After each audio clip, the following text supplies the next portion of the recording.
Yang, ang inyong kapusong totoo. Ngayong panahon na naman ng bagyo, pagguho ng lupa at pagbaha, lalo po nating dapat maalala ang pagpapahalaga sa ating kalikasan.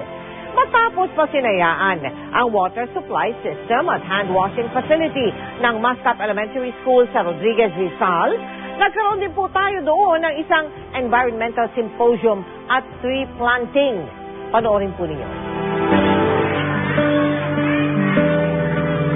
Nang sinalanta ng Ondoy ang Mascap Elementary School noong 2009, tila hindi na magagamit pa ang mga classroom dito.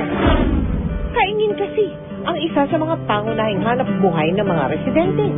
Kaya ang mga punong magsisilbing pangontra sa baha, naging taniman ng gulay.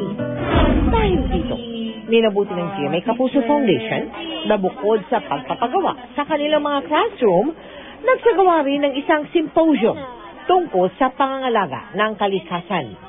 Bahagi nito ang pagpapalabas ng dokumentaryo gaya ng programang Born to be Wild. Nakasama rin natin ang Rock Balancing Philippines sa pagpapalaganap ng impormasyon tungkol sa pagpapahalaga sa kalikasan. Bali yung goal ng rock balancing, yung itinuro natin sa mga bata kanina is para ipaalam sa kanila na walang imposibleng bagay kung gugustuhin natin. Katulad na lang ng bato, ipinatong natin sa mas maliit na bato siya, tapos yung tip pa niya nakalagay, yung malaking parte nasa ibabaw. Hindi imposible na maibalik natin ang balance ng nature. Ganun lang kasimple yung message ng rock balancing.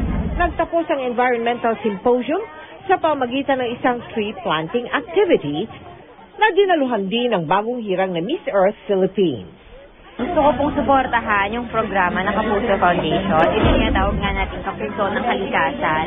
At gusto ko pong makiisa sa pagtuturo dito sa mga kabataan dito sa Rizal kung paano pangangalagaan ng kalikasan.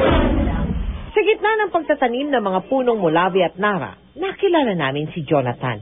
Dati siyang kaingero. Pero ngayon, mas pinili niyang magtanim ng puno. Yung nangyaring Ondoy po, isa po kami sa naapektuhan dito. Kaya po tinigil namin yung pagkakain.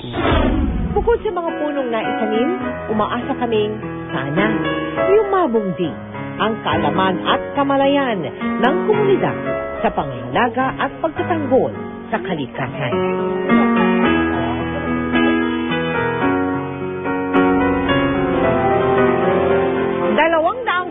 Ng mulawi at nara ang ating naitanim sa Barangay Mascap. Naway maalagaan, lumaki at dumami pa ang mga ito. Ang Environmental Symposium at Tree Planting ay bahagi po ng proyektong Kapuso ng Kalikasan ng GMA Kapuso Foundation. Kung gusto po ninyo makasama sa aming mga projects, maaari po kayo magsadya sa aming tanggapan at para naman sa inyong donations, maaari naman kayo magdeposito sa aming mga bank account o mag-log on sa aming website www.kapusofoundation.com.